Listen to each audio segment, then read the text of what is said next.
Louis Vuitton is the most valuable luxury fashion brand in the world. Its CEO, Bernard Arnault, is also the second wealthiest man on the planet with a net worth of around $180 billion. Looking at the success of today, you would never guess that the company was started by a man who was homeless during his teenage years, had no education, and slept in a forest. Louis Vuitton is a true rags to riches story, but the company would also be subject of a hostile takeover, countless lawsuits, and a host of other controversies. This is the insane story of Louis Vuitton and how a tiny family business evolved into one of the most powerful brands in the world.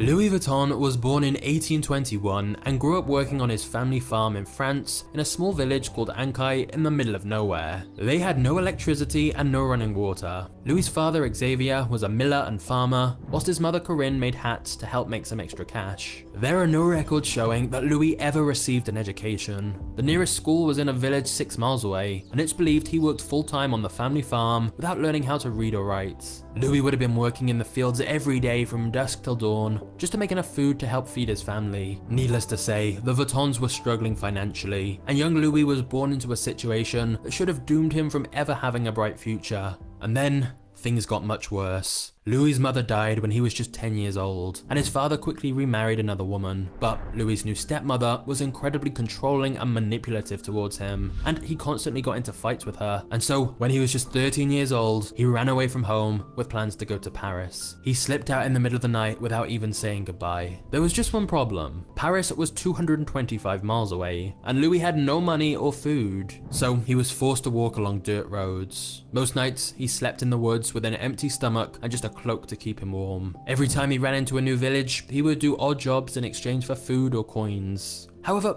there was never enough money left over for housing, so he continued to sleep in the woods or wherever he could find shelter for the night. Through these various odd jobs, Louis was able to pick up skills from craftsmen, and he learned how to work with metal, stone, fabric, and wood. This collection of various skills would later transform his life. But at this rate, travel was incredibly slow. It took him 3 years to reach Paris.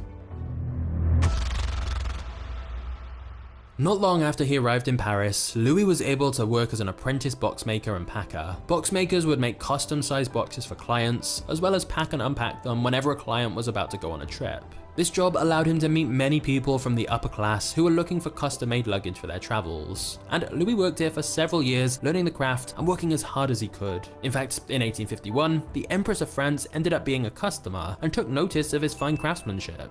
She appointed him as her personal boxmaker and packer. For most boxmakers, this would be the highest honor anyone could ever achieve in their career. Louis had gone from a homeless teenager with nothing to his name to now working a prestigious job amongst royalty. That was a massive achievement on its own. But Louis Vuitton had an even bigger vision for his future. After getting married when he was 33, Louis used his savings to start his own business and opened up his own boxmaking workshop in Paris to begin selling his own products. You see, Louis had noticed a major flaw in the luggage of the day. All of the boxes were made of leather and had rounded dome-shaped tops so that rain would roll off the top of the luggage. The major issue was that it was impossible to stack them, so packers had to carry the boxes one by one. Louis began experimenting with different materials to use instead and found that canvas was lighter, durable, and more water resistant, which meant the trunks could have flat tops instead. This made everything more efficient, as it was now possible to stack them up in a pile and pack multiple trunks at the same time, and they were also more compact. Louis' new suitcase design brought on the dawn of modern-day luggage. At this point, Louis had already built up his professional reputation as well as connections to the upper class, so once he launched his new line of luggage, it was immediately a huge success. He even created a Louis Vuitton catalog so that customers could look at products that he had available and have them made before sending it to their homes. Within 2 years of creating his new suitcases, they were considered an elegant and must-have accessory amongst the wealthy, as it became a status symbol, and the brand had become so popular that he was receiving orders from around the world.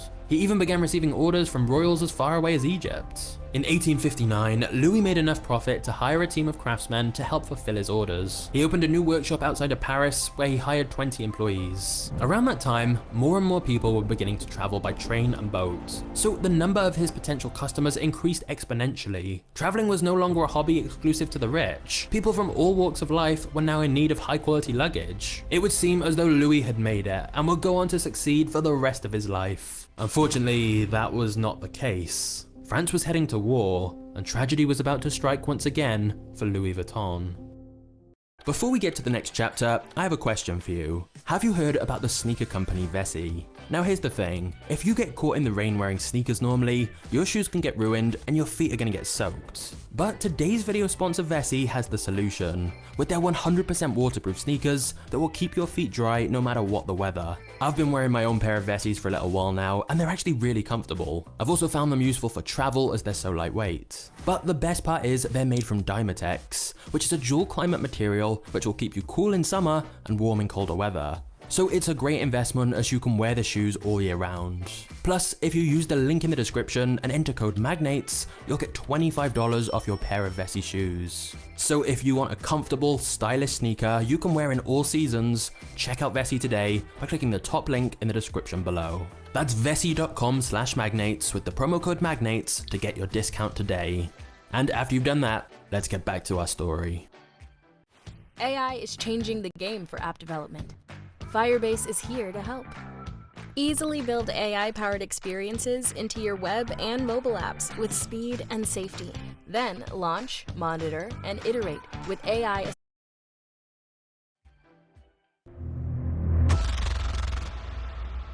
In 1870, when Louis was 49 years old, the Franco-Prussian War broke out. Louis had to flee his home and live in a cramped shelter with thousands of others. Food supplies were extremely low, and he feared for his life. When Louis could finally return to his shop in 1871, everything was destroyed. Windows were smashed, equipment was stolen, and he had lost everything he'd worked so hard for. But instead of giving up, he decided to use his savings to rebuild the business, and vowed that it would be even better than it was before. With so many people displaced from the war, there were far more empty shops available for rent throughout the city. So Louis Vuitton took advantage of this by opening his new shop in a much more wealthy, aristocratic location in Paris. It was perfect, because it was right next to the railway station and the Grand Hotel, so travelers who needed new luggage didn't need to go far to find the Louis Vuitton store. By 1872, he came out with a brand new design, luggage made out of a beige canvas with stripes. This became incredibly popular, and people loved showing off the modern style. Many other brands tried to copy his style, but his bags were such ridiculously high quality that customers still preferred a true Louis Vuitton bag. For the next 20 years, Louis continued to work at his new shop in Paris, until his death when he was 70 years old.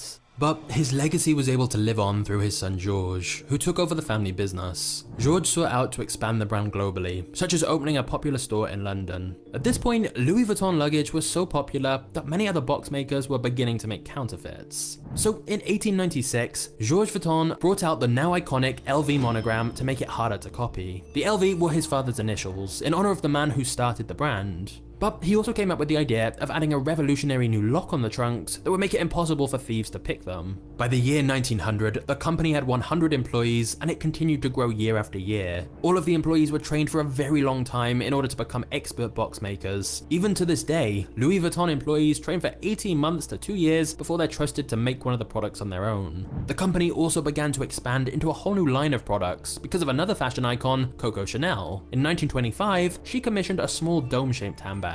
At first, this was a design that she personally came up with, and it was just for her. However, it would go on to be mass-produced, and it was given the name Alma. This was massively successful, so Louis Vuitton decided to make more small leather bags like the Keepall, Speedy, and No. Before Louis Vuitton, handbags were often seen as quite inelegant and bulky, but the company played a big role in them being seen as much more fashionable. Georges Vuitton died in 1936, and the company was then passed over to his son, Gaston Louis. However, Gaston took over the company at a very difficult time, because in just a few years, France was once again heading to war. During World War II, contracts were cancelled, and Gaston was forced to shut down the Louis Vuitton factory. Paris was under siege again. The only way Gaston Vuitton could save the business was to collaborate with Nazi Germany. An author named Stephanie Bonvinci wrote a book called Louis Vuitton, A French Saga. During her research of the company archives, she asked if she could see records from World War II. Almost immediately, the representatives from the company tried to avoid showing her the information. They claimed that all of the documents from 1930 to 1945 were destroyed in a fire. But after doing a lot of digging into other historic documents, Stephanie discovered that Louis Vuitton was able to open a glamorous ground floor shopfront in the Hotel de Parc throughout the Nazi regime, as they collaborated cooperated with them.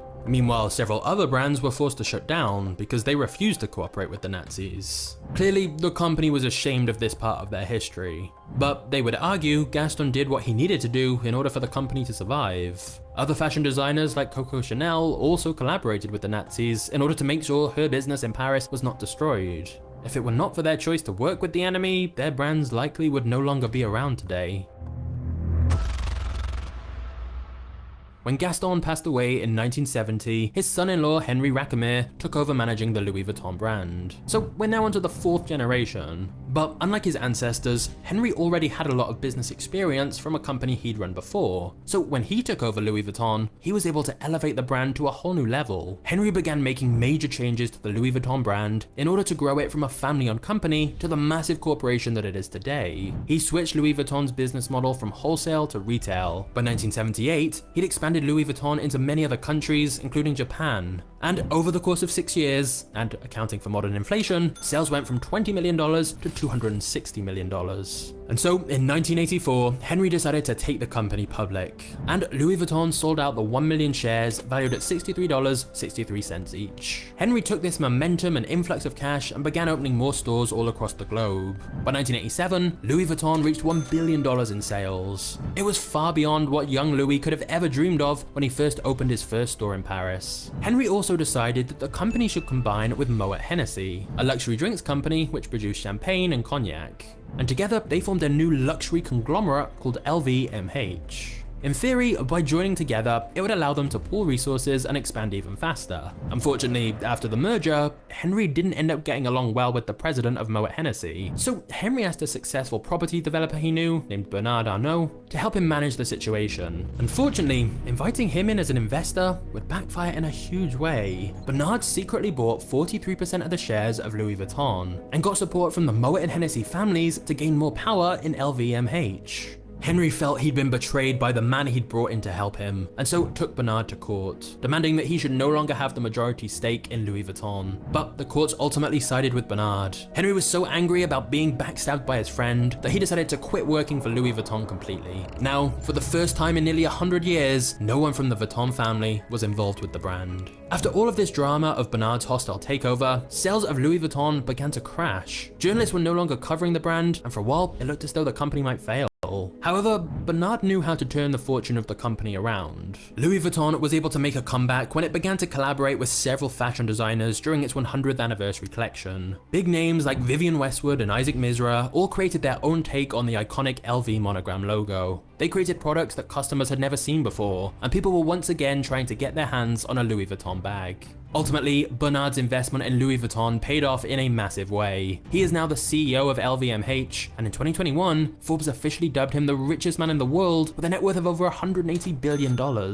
Now, of course, as stock prices move, these rich list rankings change, but he's almost always in the top 5 richest people in the world. However, out of the wealthiest people, like Bezos, Musk, Gates, Buffett, Bernard Arnault is definitely the least known, as he prefers to stay out of the spotlight. What we do know is he has such a ruthless reputation in business. He is known as the Wolf in Cashmere, which is why today LVMH has over 70 different brands it owns through all of the acquisitions and mergers Bernard has pulled off. This one company owns so many of the most luxurious brands in the world, and yet it all started with a broke homeless teenager.